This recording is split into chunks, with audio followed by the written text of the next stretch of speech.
we are going to make sure that all the illegal immigrants, they must go by the 30th. 30th is a deadline for all illegal immigrants to go in this country. We are not saying on the 30th the South Africans will hook up and say foreigners must leave. On the 30th, we will be in these buildings. Even on the 30th of June, it's not an event. It's not like on the 30th of June, South Africans will gather and say people must leave the country. No. 30th is a deadline for all immigrants. So if there are still foreigners in South Africa, there will be still foreigners in South Africa.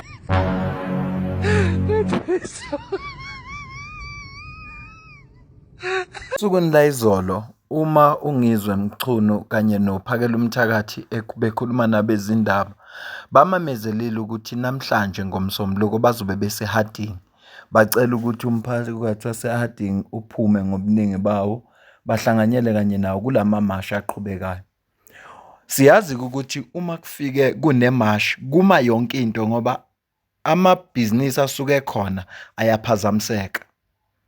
Amashop ayavala ngoba abantu ngeke uvule nje kunabantu abamashayo noma kungathiwa ngwala eSouth Africa kulula ukuthi uvele uvule nje shop kunabantu abamashayo ngoba uma belutha uzokhalela abantu. So amashop ayavalwa. Yabona ngiyangizwa abantu bethi lamamash lawa peacefully awenzi mehluko ayayishaya economy ngoba ngesikhathi kumi yonke into akusebenzeki. Ukhona la umnotho ophazamiseka khona. Awu imagine isihlobo sakho, uma wakho, ubhuti wakho uyasebenza lapha. Uma kunemashi funeka angasebenzi, khumbula ukuthi kuthiwa no work no pay.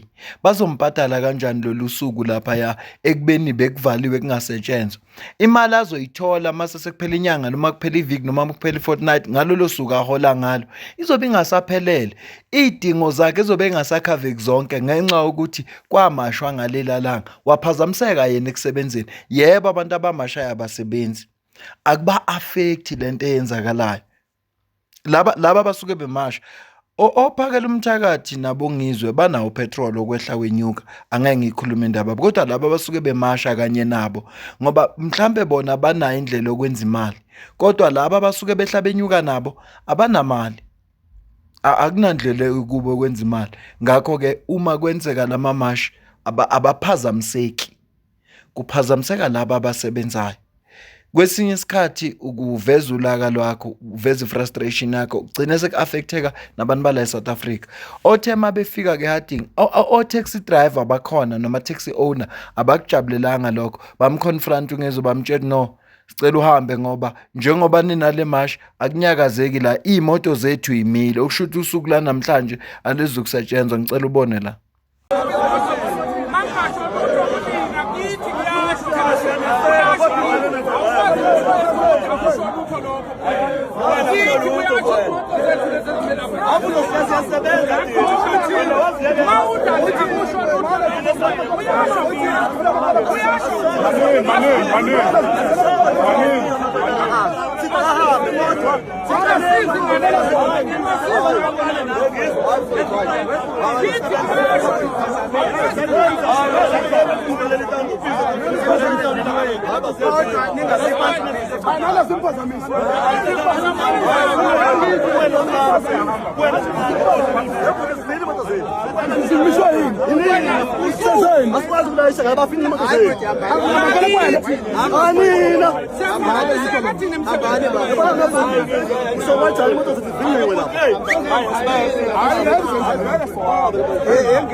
abantu bala ekhaya kufanele benazo. Siyabona ukuba iphumile-ke manje iphumile. Yingakho-ke nje ukuthi thina singahambisani nayo ngoba Asiyazi, hayi kodwa siyifuni. Hayi kodwa siyifuni le. yes uba bositshele Sibuka ngathi ngoba manje kuphela inyanga manje. Kodwa-ke igama lokuthi baba kuyaphazamiseka ayikho into engaphazamiseka nasiyaphazamiseka empilweni zethu alisilungisa izwe lethu igama Ngcono-ke bakulise nina benazi, thina sitshelwa ngalokhu. besingazizi Lalela-ke baba, lalela-ke baba. Emveni kwalokho, cela emveni kwalokho okwenzayo bese uza kumina ayisonto njalo leze njalo bafowethu. kubalulekile lokho kubalulekile ngoba-ke singabandawo empila sibe yinto eyodwa sibe yinto eyodwa Kodwa kwamanje nje bafowethu Nathi bafowethu. kodwa sibe yinto eyodwa Uyayizwa bafowethu? Siyayidinga wena sizoyikhuluma sizoyivumelana Akungabikho ukuthi kuvele kube khona umuntu ozosingathi namhlanje abalidala abafanele bekufanele benazo Abantu abasebenza ezitolo bayazi ukuthi leli viki liyaphithizela kakhulu ngoba iviki la kusuke khola khona ogogo khona umakamsolwa na bonke laba basuke bethola imali zabo lezi ezivela kuhulumeni. Ngakho ke iviki leli kungafanelanga liphazamiseke ikakhulukazi mawusemkhakheni wamatekisi. Noma mawusemkhakheni wokuthengisa nje uyazi ukuthi iviki lakho leli kufanele usebenze kakhulu ngalo. Ngakho ke le mashi yabo ayina timing. Abakwazi ukuzovala ngesikhathi kuphithizela. Njengoba bezola ubaba bethe bekufuneka nikhulume nathi sazi ngoba ubekhulume nabe bezobatshela hayi lindani kudlule lemholo ngoba ngesikhathi kuholwa kusuke kubhizi kakhulu.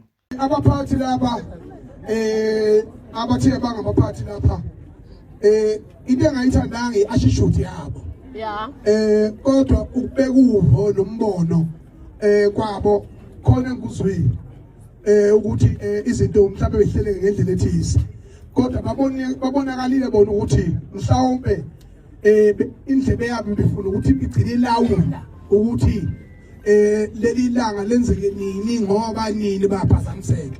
Umuntu osathi khonke emphazamisayo kule besibhekene nayo ukuhamba kwamakhwerekhwere bakwethu kushuthi lo muntu akuyena South Africa. Sonke siphazamisekile ngamgcina nini umuntu esifazane enqondo. Kumnandi ngetangiwa njengephethe kaMosha. Kumnandi umndeni wami ngiwazi nengane egula izisinde engayibonanga. Loba ngisele kangaka nje. Sala njalo ngolesihlanu ngikhalwa njalo lo ngolesihlanu.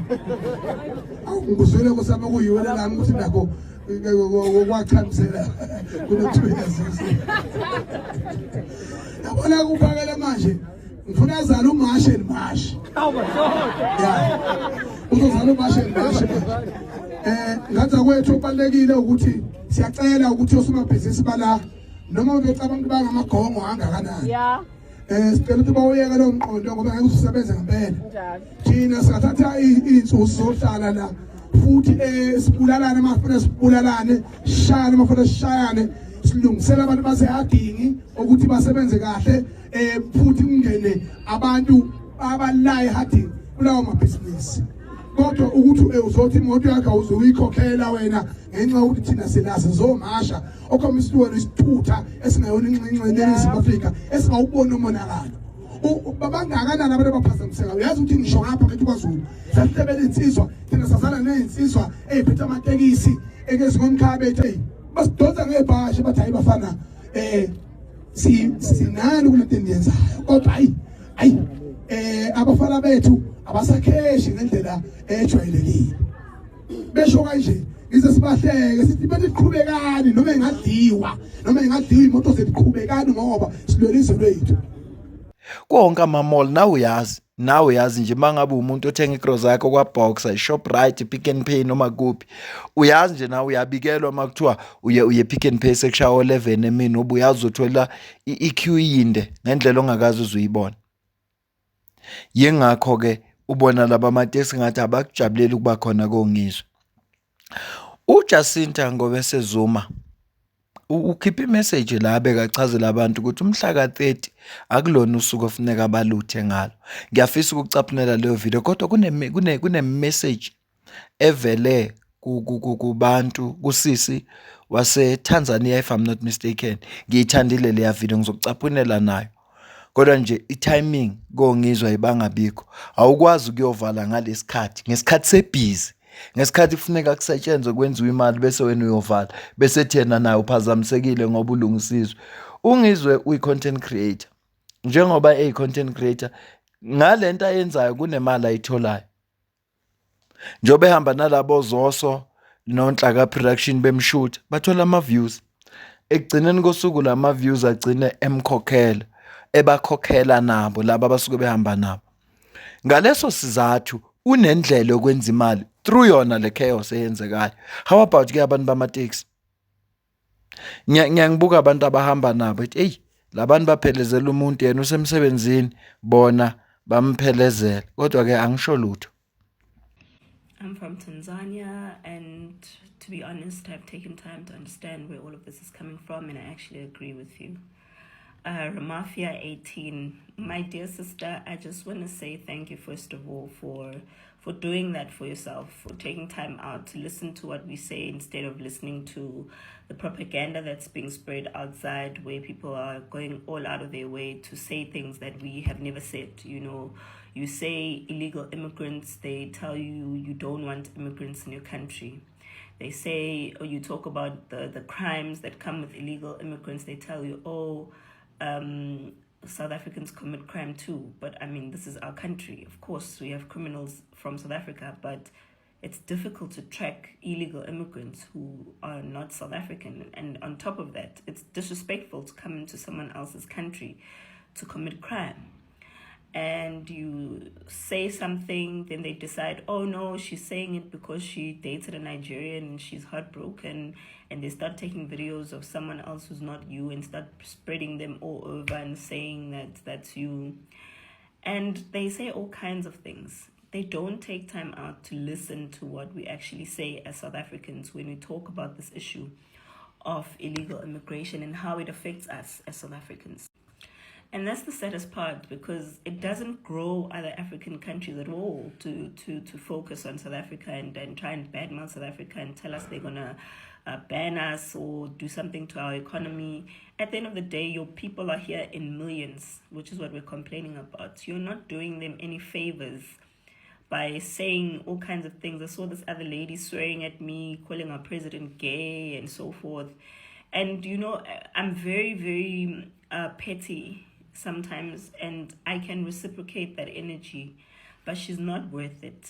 You know, her and I are not at the same level. I mean, she's making videos in another country swearing at me while I'm in my own country, fixing it for the betterment of my own country. I don't relate to such street behavior, especially of swearing other people's presidents and calling them names and calling them gay. I don't think anyone who's from a good and proper home resorts to that. So that's why I didn't even respond to that, because generally I know how drugs affect a person's mind, and I'm not in that wavelength. So when you talk about the issue of illegal immigrants, Ramafia, they've affected our lives really, really badly in South Africa. It's so bad that our streets, as we know them, have dilapidated. Our buildings are falling apart. There's stormwater drainage causing floods. There's crime all over, and people can't be found. They can't be recognized. The prisons are full, so much so that some of them can't even get convicted because there's no space to keep any more prisoners. You know, and some of them come here and plead poverty because they're poor, and they start selling all over the streets and throwing things on the floor, behaving anyhow, substituting themselves as cheap labor, working as slaves, when there's labor laws in the country completely being disregarded. Many of them are rude, they're arrogant, they're selfish. You know that they don't care about South Africans. They don't care. Like, we're a non-factor in our own country. You know, it's not like they're here trying to be united, if united is even the correct word. But you can tell, man, that the main goal is to make us as South Africans feel like we're not useful in our own country. And on top of that, you go to schools, it's full, there's foreigners because they know our laws allow everyone to get an education. You go to hospitals, they're full because they know that hospitals allow everyone to get a service. If it's an emergency, you go to any place, any place. And South Africans are generally supposed to get these services free because that's what the law was for. It was for South Africans. But we are not able to enjoy even the most basic of things in our own country because we're meant to be taking care of people who just walk into the country and expect that their lives are supposed to be better because they claim that they are hard workers and they're here for opportunities that we don't seemingly want. Which is absolutely not true, because currently in South Africa, what is happening is in strategic positions, I mean, even in parliaments, they've been showing that even in other institutions of learning, one Zimbabwean would come in and start hiring Zimbabweans, even in other places, they start hiring each other and South Africans are being run out of their own country. And someone would say, this is about jobs, you're taking our jobs. It's much bigger than that. It's much bigger than just being about jobs. It's an entire system that is trying to render Black South Africans useless so that they can be replaced by immigrants who are here illegally. And when they get here, they want to be documented by force, because if they don't get documented, then it's because you hate them, or you're xenophobic, or you're Afrophobic. As much and much since our existence, I see some of them claiming that, oh, Jacinta, when you're saying that there shouldn't be violence, it's because you're backtracking on what you've been saying. You can go through all of my videos. You can go through all of them. There's never been a time where I was advocating for violence. We've had several marches, thousands of people. And every single time we're there, we've never had a case where people are just running wild and just like chasing foreigners, trying to get rid of them. That's not true, and all the people who are claiming that are creating fake stories, and they know it. We've always existed because we've always pushed for our own government to speed up the process of deporting illegal immigrants and getting them out of this country. The biggest problem that we have, though, that nobody wants to tap into, is that the immigrants themselves are saying it over and over again, that they are willing to die than leave South Africa. And I don't understand why nobody is talking about this. When people are in another man's country and the people of that country are saying, we've had enough, and you tell the people of that country that we are willing to die rather than leave this country, what does that tell you? That means that those people are preparing themselves to fight. They will fight by all means to get what they want, and that is to be in that country by hook or by crook. They're basically saying that our government is so bad that we don't want to go back there, and we would rather kill or rather die before we go back to our own country. And that is not a sign of failure on the side of South Africa. No, it's not. It's a sign of failure from the people of that country who have a duty to take care of those people, their own people. But now you can't get angry at South Africans for saying it's enough. You've taken more than we can give. There's nothing left for us to give anymore. You've taken all of it. You've taken our schools, you've taken our places of living, you've taken our homes, you've taken our jobs, you've taken our safety, you've taken our security, you've taken everything. Because some of you are here, you don't even have jobs where you come from or when you come here. So you start committing crime to survive. You've taken our peace of mind from us. You're going so far as trying to take even our identity from us, of who we are, of what a South African is. And you can't expect us to just sit back and keep quiet. But now we are the ones who are being labeled as violent, as promoting violence, as promoting... Guys, trust and believe me. If I wanted to promote violence, it would have been long happening by now. It would have been long happening by now. You don't know how many times I've been criticized by people saying that this peaceful march thing doesn't work. And I am the one that continuously has to call people to order, guys, no, behave yourself. We don't do that here. We don't. Now, when communities are rising and they're fighting their own foreign nationals because they're tired, you say much and much. Everything is much and much. Everything much and much. Guys, no. Foreign nationals need to take responsibility for their actions and the things that they've done in this country.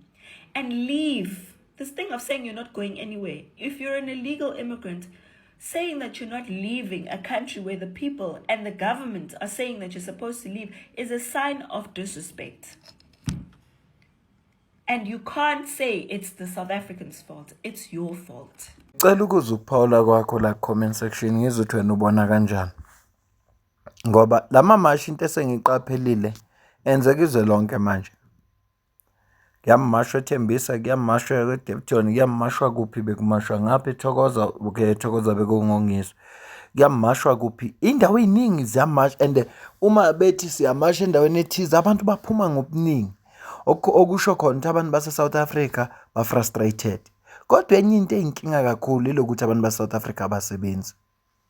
Uhulumeni wethu akakhuphula amasokisi. Ngempela kufuneka act fast ngoba isikhathi seseyipitch ezinde nezethembiso ezingacaci ngathi sekufike la siphela khona. Kodwa ke isixazululo kuyo yonke lento i-round table conversation.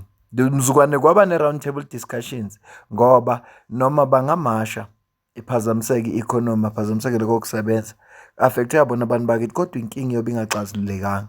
Yena lo hulumeni kuyofuneka ukuthi athathe isinqumo sokuthi ayilungise lento. Ngiyacabanga ukuthi this is sending a clear message kuhulumeni ukuthi do something.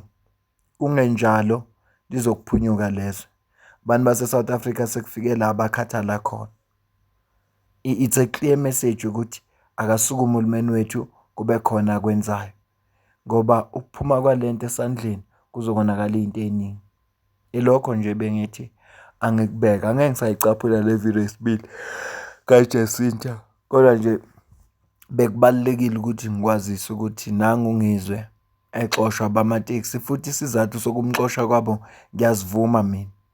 Akwazi ukuthi ngeviki leli lebhizi ngesikhathi amateksi azi ukuthi azosebenza bese kuqhamuka abantu bayamasha. Oqala la mateksi abhadala ama-installment.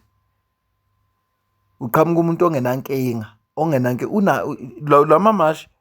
Yabona angisho ukuthini kodwa upetrol okwehla enyuka uthathaphi. Upetrol nje imali yokwehla enyuka uyithathaphi. Umndeni wakhe, cosmetics, impahla zokugqoka, ibuyaphi leyo mali? Unendlela ke yokwenza imali. Ebhlungu laba bamphelezelayo abanandlela yokwenza imali. Bambalwa kabi abantu abanendlela yokwenza imali. Ngingababala. Bonke laba baphethe amakhamera lapha abanendlela yokwenza imali bangama content creator. Bonke labo babona behlezi beba interviewer njengoba si-updated ukuthi kwenzekana ngesikhathi endaweni ethize ngesikhathi sini. Ingoba labo basemsebenzini. The rest laba abaculayo angingasho lutho. Mina nawe sidibane kwi-video elandelayo.